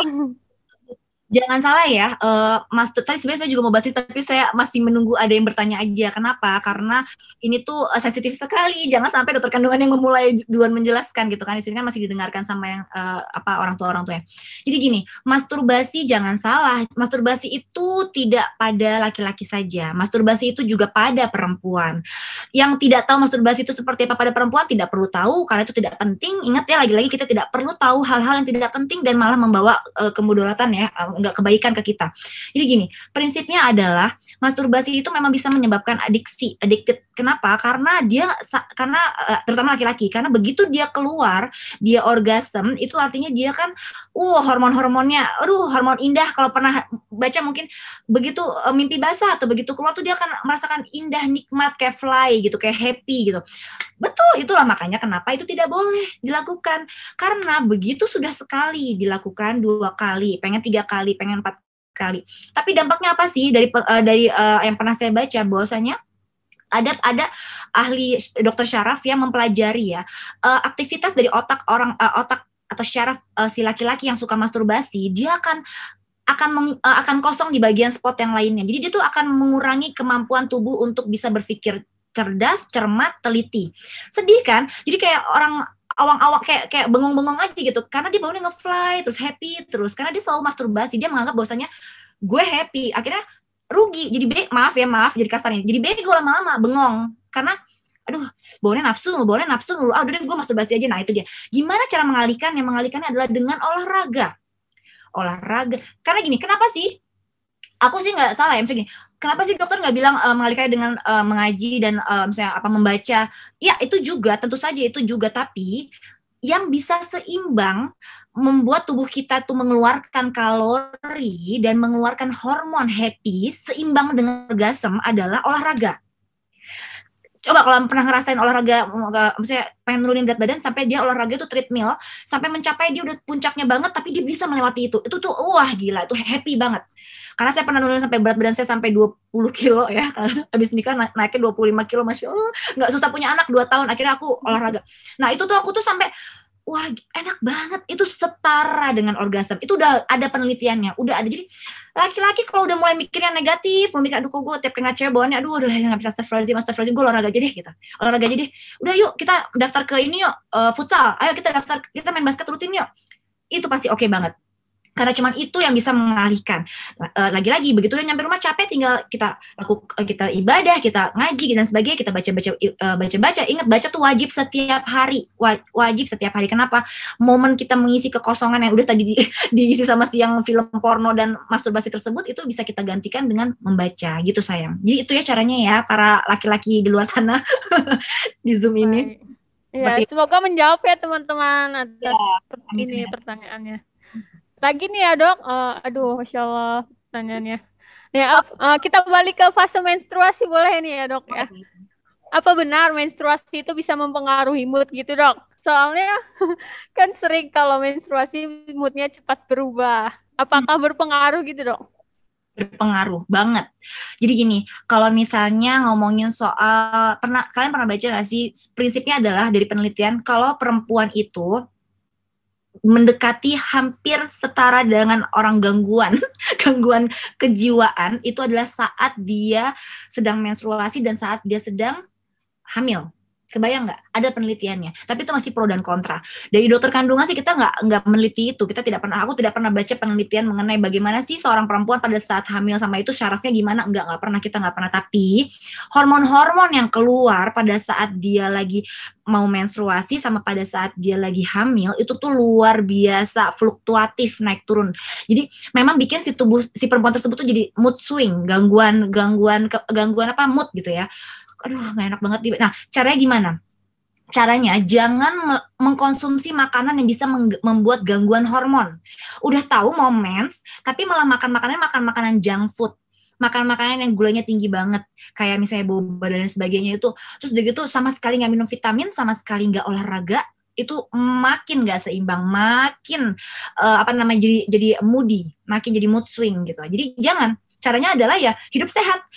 Tadi aku udah sebutin kan yang periode remaja, periode masa reproduksi sama periode menopause, semua itu tetap minum vitamin. Ingat, vitamin itu tidak diproduksi oleh tubuh, jangan antipati sama bahan kimia. Kalau memang antipati, silakan konsumsi buah-buahan. Apa sih mengandung vitamin A? Apa sih mengandung vitamin C? Apa aja sih mengandung vitamin E? Konsumsi semuanya. Kalau memang tidak mau minum suplementasi. Aku dari usia 30 tahun, karena udah takut tua ya dasarnya, udah minum suplementasi sampai 8 butir sehari itu, kalau udah males minum vitamin. Jadi maksudnya buat apa? Buat anti radikal bebas, supaya bisa jaga kekenyalan kulit, bisa jaga kesehatan, yang laki-laki spermanya bisa bagus terus, jadi saat dia mau program hamil sama istrinya udah stokcer, si perempuannya juga menstruasinya teratur terus. Jangan suka jajan-jajan, jangan suka makan-makan junk food, rugi banget sayang, seriusan, rugi banget buat perempuan seperti itu ya. Iya dok, tapi boleh lah ya sekali-kali kita makan junk food nih. Boleh banget, aku sedikit juga makannya junk food kok sekali-sekali. Iya, buat self reward ya dok ya. Betul. Oke, baik, saya ingatkan lagi kepada teman-teman semua, jika ada pertanyaan bisa langsung kirim ke kolom chat panitia agar pertanyaannya bisa disaring dan langsung dibacakan. Aku boleh bacain nggak? Ada private nih 2 nih ke aku. Bacain ya, Mbak Vivi. Oh iya, boleh dok, iya. Dok, maaf bertanya, saya selalu keluar keputihan bening, sudah lama banget sih, apakah berbahaya dok? Maaf agak jorok, cuman saya agak bingung karena saya ingin banget konsul ke dokter, ke rumah sakit, tapi kata mama, itu mah biasa, malah nyuruh minum obat-obatan.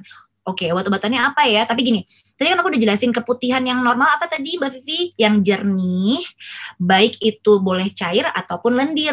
Jernih, nah ini kalau ngomongin jernih ya bening ya normal ya sayang, nih Zoom user soalnya nggak ada namanya.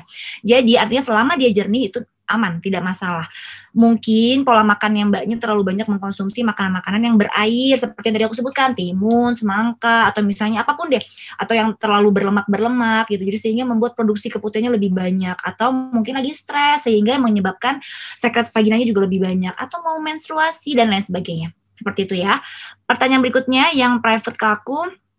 Saya izin bertanya dok, kalau misalkan sudah buang air kecil dan kita sedang mengalami keputihan. Nah dok, kalau mau sholat itu harus bersih. Dan takutnya saat sholat itu keluar cairan keputihannya. Boleh nggak sih dok saat membersihkan alat kelamin itu dengan membersihkan ke dalamnya sampai cairannya keluar semua? Nggak boleh kalau masih gadis, masih SMA, atau jangan. Kalau masih gadis mah nggak boleh masukin jari ke dalam vagina. Ya nggak boleh. Jadi gini, sekarang tuh lagi happening banget, apa namanya tuh Mbak Vivi yang buat menstrual cup. Oh iya dok. Cara masukin ke dalam liang vagina. Atuh nggak boleh sayangku. Itu bisa bikin selaput darahnya robek. Nah jadi kalau ngomongin soal jari itu memang kecil, tapi beberapa selaput darah tuh macam-macam bentuknya. Bawaan dari lahir, ada yang kecil banget lubangnya sampai susah banget dimasukin, ada yang agak besar sampai seperti tidak virgin, seperti tidak gadis, sehingga pada saat berhubungan sama suaminya nantinya dia tidak berdarah pun ada, atau ada yang elastis banget, ada yang kaku banget. Jadi kalau mbaknya tuh, aku nggak menyebut namanya karena dia private, aku menghargai ya, mungkin dia tidak mau disebutkan namanya. Kalau masukin jari ke dalam liang vagina itu berisiko robek selaput vagina, jangan. Jadi nggak perlu. Secara otomatis alam dan tubuh kita Allah sudah buat sesempurna mungkin untuk kita, sebaik-baiknya. Jadi memang akan turun sendiri tuh liang vagina tuh kan kayak terowongan, turun sendiri kalau keluar ke celana dalam, jadi nggak usah sibuk-sibuk ngebersihin. Dan kalau mau sholat, kalau misalnya keputihannya itu jernih, kayak tadi aku bilang, itu tidak usah khawatir, cukup dilap pakai tisu, sholat aja tetap, ya. Tapi kalau warnanya kuning, berkerak, terus kehijauan, berbau, ada bergumpal kayak susu basi, ya jangan sholat dulu, ganti celana dalamnya dulu, bersihkan dulu, ya kan itu kan kotor, itu kan patologis penyakit. Kalau bisa makanya tadi aku bilang ganti celana dalam itu sehari 3 kali, tiga celana dalam katun, bahan katun, nggak boleh yang bahan silk kayak gitulah. Aduh, ngapain pakai satin gitu ya, nggak nyerap panas, jadi banyak lembab, jadi banyak jamur seperti itu. Oke, semoga bisa menjawab ya. Iya. Selesai. Ada satu lagi, Ding. Satu lagi. Iya, boleh Dok, boleh. Ini di privat chat juga ada, Dok. Jadi banyak yang private aku nih, aduh, adik-adik ngerjain. Teman-teman, privat chatnya ke panitia ya, teman-teman. Biar bisa dibacakan. Oke, berikutnya. Maaf ya, dokter. Saya ingin bertanya, bisakah orang-orang mengalami cacat fisik yang berhubungan dengan alat kelamin laki-laki ataupun perempuan seperti kemandulan atau tidak bisa ereksi? Cacat fisik. Bisakah orang-orang yang mengalami cacat fisik berhubungan dengan alat kelamin laki-laki perempuan seperti kemandulan atau tidak bisa? Aku nggak ngerti pertanyaannya. Aduh, kumaha ieu teh. Kok jadi ngerti gue. Bisa nggak sih orang-orang cacat fisik, maksudnya orang-orang yang cacat fisik untuk berpengaruh ke kemandulan jadi nggak bisa ereksi? Nggak ngaruh, nggak ada hubungannya. Nggak ada hubungan cacat fisik. Misalnya maaf banget, misalnya dia ada tangannya kenapa, kakinya kenapa, terus akhirnya dia jadi susah membuahi istrinya nantinya gitu, enggak lah, nggak ngaruh sayang. Bagaimanapun juga bisa terjadi pembuahan, baik laki-laki spermanya bisa sehat, perempuan sel telurnya bisa bagus, rahimnya bisa bagus, dinding rahimnya nggak ada masalah, bisa mes, itu disebabkan dari sentral otak. Jadi kalau ngomongin cacat fisiknya adalah dia mohon maaf ya tidak ada otaknya, baru bisa mempengaruhi dia bisa membuahi atau tidak. Tapi kalau cuma cacat fisik yang lain-lainnya, insya Allah nggak bikin jadi tidak bisa ereksi dan tidak bisa punya anak ya sayang, bukan itu penyebabnya. Mungkin nanti suatu saat kita akan bahas mengenai bagaimana program kehamilan kenapa bisa jadi mandul itu, tapi tidak, salah satu tidak cacat fisik. Berikutnya, Masya Allah banyak banget, luar biasa adik-adik aku. Iya. Saya antisipasinya dia Dok, banyak banget. Dok, saya laki-laki, di sekitar bagian kelamin saya itu sekitar selangkangan kenapa menjadi berubah warna gelap dan terkadang gatal. Itu apa ya, Dok? Oke. Pokoknya aku nggak akan bacain nama-namanya karena aku menghargai ya. Jadi gini, kalau ngomongin soal gatal, itu udah khasnya jamur. Kalau ngomongin soal kehitaman, perubahan warna, jadi itu tuh adalah khasnya jamur. Jamur juga ada khas lain, yaitu dia agak, kalau di kulit ya, ini bukan di vagina ataupun bukan di penis, tapi lebih ke kulit. Dia agak muncul. Jadi kalau diraba tuh dia nggak halus tapi agak muncul. Jadi kayak kok ada geradakan gitu kita bilang. Nah, itu khasnya jamur. Jadi kalau misalnya masnya ini merasa warnanya kok agak berubah ya, Dok, selangkangan saya agak gelap. Hayo, udah diajarin tadi ngitung indeks massa tubuh ya, Mas. Nah, masnya ngitung indeks massa tubuh aku, jangan-jangan aku overweight. Jangan-jangan aku obesitas nih, makanya aku mulai lembab area situ gitu kan. Yang cewek juga sama loh, banyak yang ngeluh seperti ini. Atau karena dia kegemukan, dia pakai celana dalamnya keketatan. Kan karena celana dalamnya ketat, akhirnya dia jadi lembab. Jadi akhirnya jadi tumbuh tuh bakteri di situ atau jamur. Hati-hati. Pertama, kalau ideal berat badannya, artinya pikir-pikir lagi, apa ya kebiasaan aku? Oh iya, aku kalau pulang sekolah kadang-kadang tidur siang nggak ganti celana dalam, nggak ganti baju, aku jorok ya ternyata. Atau habis pipis aku nggak lap-lap. Iya sih ternyata aku jorok. Ya jadi aku mau lebih bagus lagi ke depannya. Jadi kalau ditanya apa ya, Dok, kemungkinan jamur ya, Mas. Lanjut. Baik, Dok, saya bantu bacakan ya, dan ya, Dok. Ya. Oke. Oke. Ya. Banyak kasus hubungan seksual pada remaja nih ya, Dok. Apalagi nih beritanya, Masya Allah. Bentar. Kasus hubungan seks pada remaja. Nah, itu berpengaruh apa saja sih, Dok, untuk remaja itu? Banyak banget pengaruhnya, baik cowok maupun cewek, tapi paling banyak yang merugi adalah perempuan. Sedih ya, kita sebagai perempuan tuh paling banyak merugi. Kenapa? Karena kita tidak bisa melihat organnya kita. Kalau laki-laki maaf tuh, penisnya kan kelihatan. Begitu habis dia melakukan hubungan seksual, dia misalnya dengan perempuan yang tidak sehat, tidak bagus gitu ya, terus dia gonta-ganti pasangan, kelihatan langsung entah bernanah tuh, nanah keluar, entah pipisnya nyeri, entah mohon maaf penisnya ada sesuatu. Tapi kalau perempuan nggak kelihatan deh, tidak ada khasnya. Paling cuma keputihan berulang, nggak tahu ternyata tiba-tiba dia ada lesi prekanker, ada kanker mulut rahim, kan sedih banget. Atau misalnya dia tiba-tiba ternyata ada radang mulut rahim. Kalau keputihan karena dia takut, dia masih remaja, dia sungkan ke dokter kandungan, dia takut orang ngejudge dia, akhirnya dia simpan dalam masih berhubungan lagi, akhirnya dia bisa kena penyakit radang panggul tuh PID kita bilangnya, nyeri pinggangnya, sakit, akhirnya kedepannya apa, bisa bikin susah punya anak gitu ya. Jadi kalau tanya banyak lain lagi soal kanker serviks, sedih banget kalau kanker serviks, lesi prekanker itu beresiko banget terjadi pada anak-anak usia remaja yang sudah berhubungan seksual sejak dini.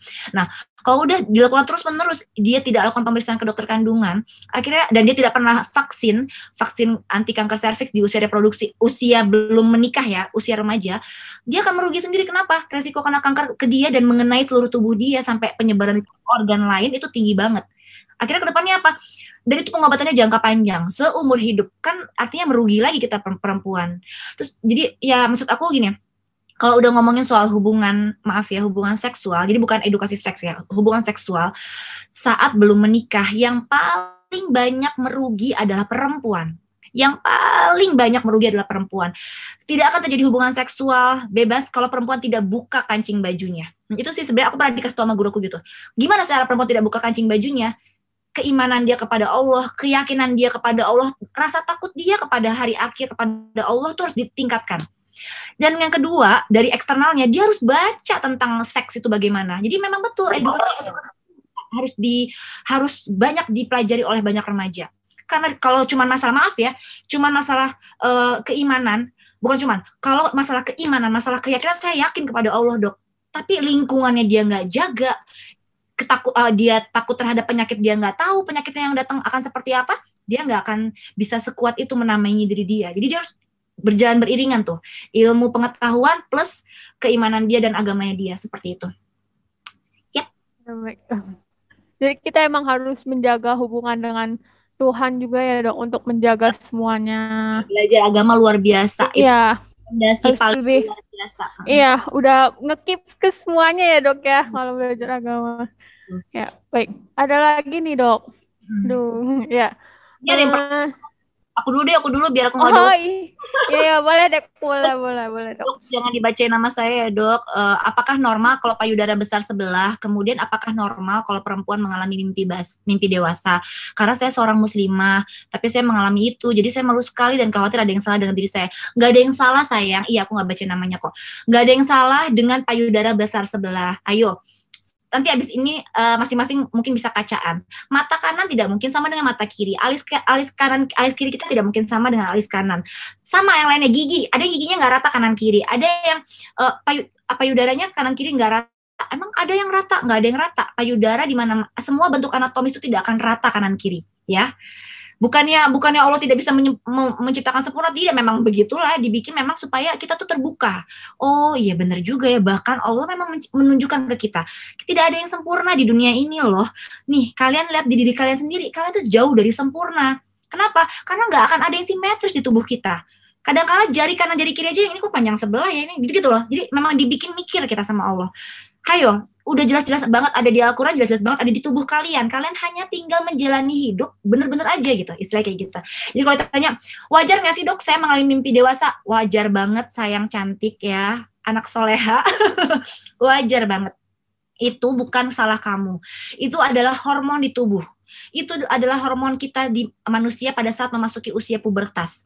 12 tahun, akhirnya nanti transisi dari 11 ke 12, dari 10 ke 12, itu dari anak ke teenager.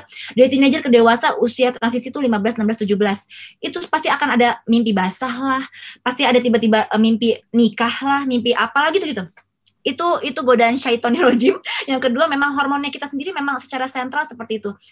Jadi istighfar, hindari baca-baca atau misalnya memahami. Boleh tolong HP gue nggak? Teks edukasi yang lebih ke lebih kayak negatif ya. Hindari mungkin belakangan udah mulai ini, aku nggak tahu usianya berapa nih Mbak ini. Jangan-jangan belakangan ini mungkin mendengar cerita temannya udah ada yang nikah atau temannya lagi pacaran, atau jadi terangsang sama cita-cita teman-teman sekelilingnya, sehingga jadi akhirnya secara tidak sadar pada saat lagi mimpi otaknya tuh akhirnya jadi memberikan meriwan atau memberikan mimpi seperti itu. Jadi udah nggak apa-apa, wajar, normal, tidak ada yang salah. Jangan takut ya sayang ya, gitu. Yuk, aku kayak udah sih yang private. Ada lagi nggak pertanyaan Mbak Vivi?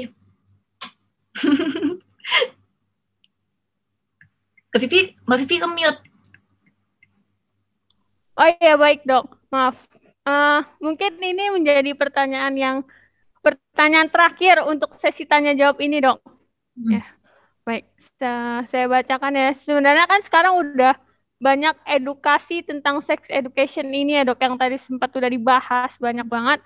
Bisa dari orang tua, lingkungan, sekolah, dan lain-lain. Tapi kenapa seks pada usia dini itu grafiknya meningkat terus dok? Kayak tentang seksnya itu meningkat. Nah, itu gimana dok? Gimana ya? Aku juga sedih banget sebenarnya. Kalau dipikir-pikir ini kan dunia kerja aku banget nih. Itu sebenarnya gini.